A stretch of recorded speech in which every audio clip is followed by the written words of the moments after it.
Greetings, Eric Bakker, naturopath from New Zealand, author of Candida Crusher and formulator of the CanXida range of dietary supplements. Thank you so much for checking out my video. Today I'm going to talk about the 10 signs that you may have a parasite infection. So people often freak out when they hear the word parasite. They think of things like Godzilla or something out of Star Wars or some huge creature with hooks and stuff. Tentacles, something that gets inside you and is ripping your intestines apart, and huge worms crawling through your guts and coming out your bum and all this kind of stuff. And that's not parasites. That's some science fiction movie you're thinking about. Forget about it, all right? Parasites, usually you can't even see the darn things, they're so small, okay? So a parasite is basically an organism that feeds off another organism. I've got 4 teenagers. Well, they're grown up now, and you can always consider them parasites because they like feed off the adults. You know, they come into the home during the holidays, they raid the fridge, and they're gone. You know, but they're not really parasites. Some people consider politicians to be parasites because they take and take and take, and they give nothing back. No, that's not parasites. The parasites I'm referring to are basically microorganisms. Now, many people equate parasites with worms, like hookworms and pinworms and tapeworms and things like that. So people have emailed me over the years. I've seen this huge big white thing coming out of my stool, wriggling around in the toilet bowl. Is it a worm of some sort? Is it a parasite? Those things don't happen to people usually, okay?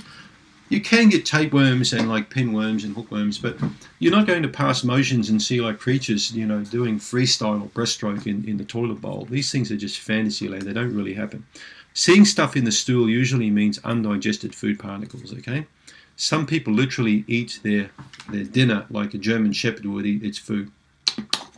Gone, okay? 3 or 4 bites, they swallow it and it's gone, okay? They don't even chew food. Remember, if you can't chew properly, you can't poo properly, all right? The other saying I really like, I heard when I was in the States years ago, was small stools, big hospitals, big stools, small hospitals. So people who poo properly are the ones who chew properly, all right? So parasites can happen, and they do happen with a lot of people, but please take it out of your mind that all sorts of weird particles in your stool are probably going to be parasites, because there's a big chance they're probably undigested food particles. I've just spent a little bit of time on the internet looking at Dr. Google again, looking at different blog sites on parasites, and one prominent, person here is talking all about worms and stuff like that, and normally you can feel and see parasites, but that's actually not true. In fact, most parasitic infections you can't see with the eye at all. You need a microscope to see it. They're so minuscule, and even then it's hard to detect with a microscope. Sometimes you need a DNA technology to determine if there's a parasite in the stool or not. And this is how many doctors actually miss out on parasites, right?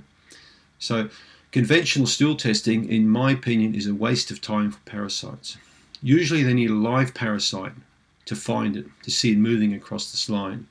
Okay, they don't use what we call PCR technology.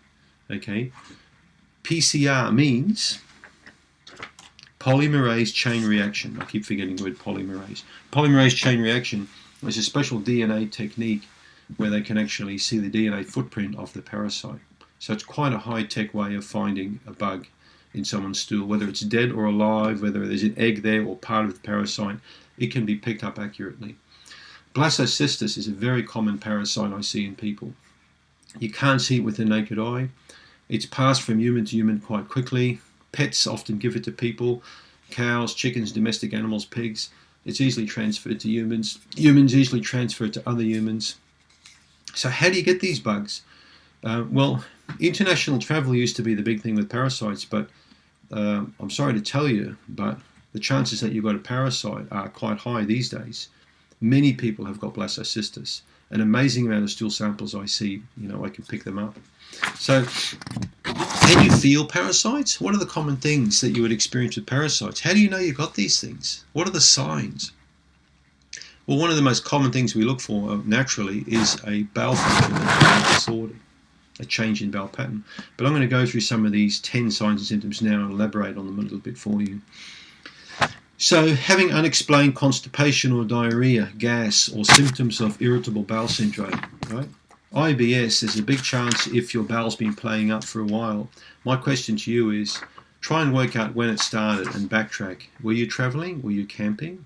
Were you glamping? You've heard of glamping? That's apparently the fashion these days. It's camping in style, think about that. Did you go away for a weekend somewhere? What did you do? Can you remember a particular incident where you went to a party or something and you didn't feel well after? That could have been the beginning of the IBS. The important thing is to work out who you were with, because they may have had something at that time too. You travel internationally. Maybe you got diarrhea when you were overseas, or you saw a doctor over there. This is a classic sign of parasite problems. We get a lot of that in New Zealand with people going to the islands here, Fiji, Rarotonga, and those sorts of places. And if you're in the US, it might have been the Caribbean or Central America, or a place like that. And in Europe, you may have gone to, I don't know, the Canary Islands, or, I don't know really Europe that well. You may have a history of what we call a dodgy stomach, okay? Stomach's not good. Foods don't really sit with you. You may have a history of food poisoning, for example, going to a party or a wedding, and, or one of my patients recently went on a plane and she ate a chicken sandwich on a plane, and then by the time she got off, she was running to the toilet. So she knew what was going on there. Sometimes sleeping disturbances or a really strange change in sleeping pattern can give you an idea that you could have a bug going on internally, so that might need checking out.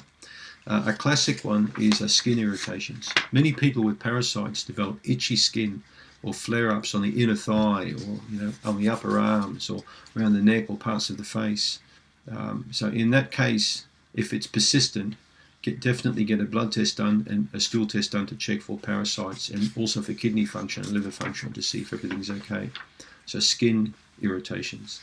Pharmaceutical medications can cause that too, so you need to really differentiate there.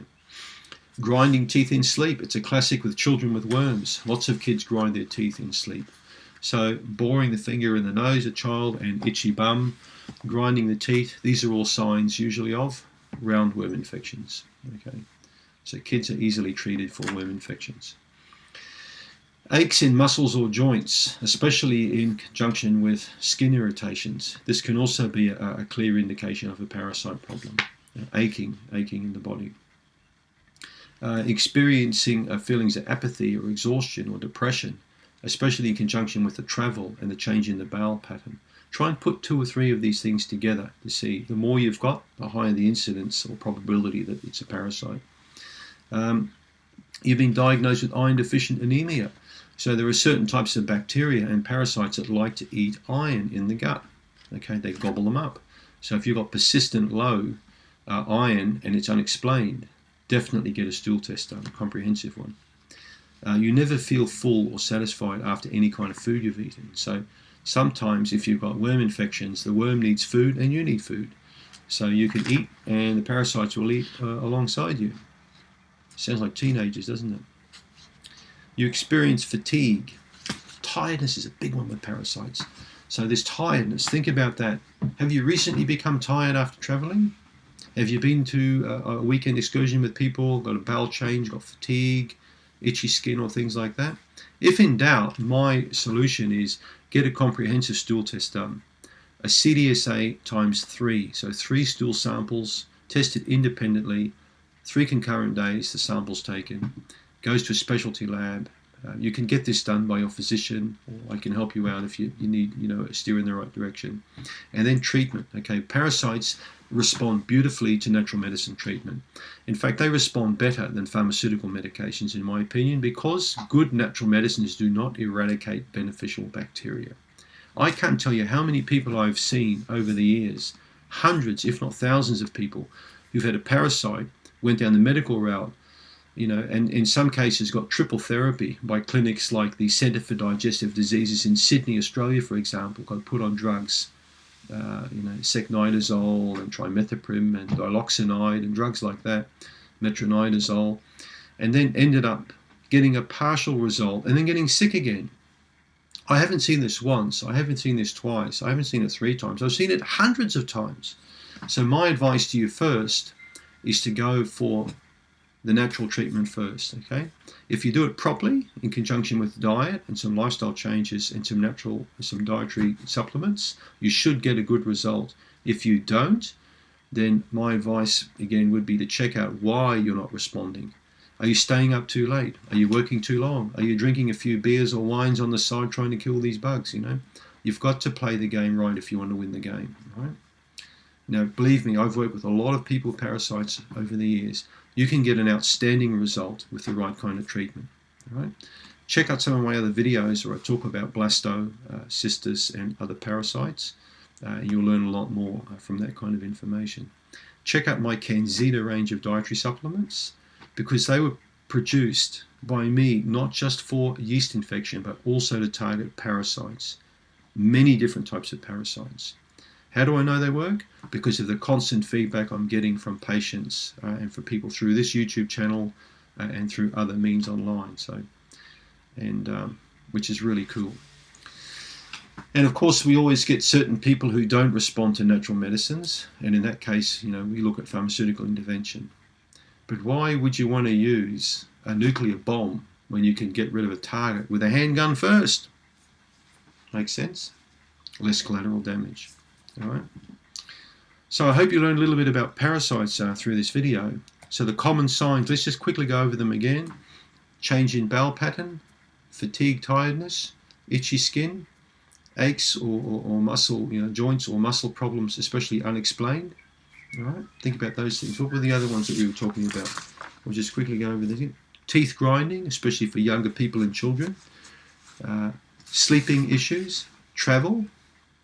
Okay, you've been to a barbecue or you've been to a wedding and you had some dodgy food, you got a bit sick, or you didn't feel quite right after a meal out at a cheap restaurant or something. Think about that. Could have been that. So those are the sort of things I want you to think about when it comes to the typical signs of a parasite. Right? So it's time to say goodbye. Please click on the link below if you haven't already got my free report, and thanks for tuning in.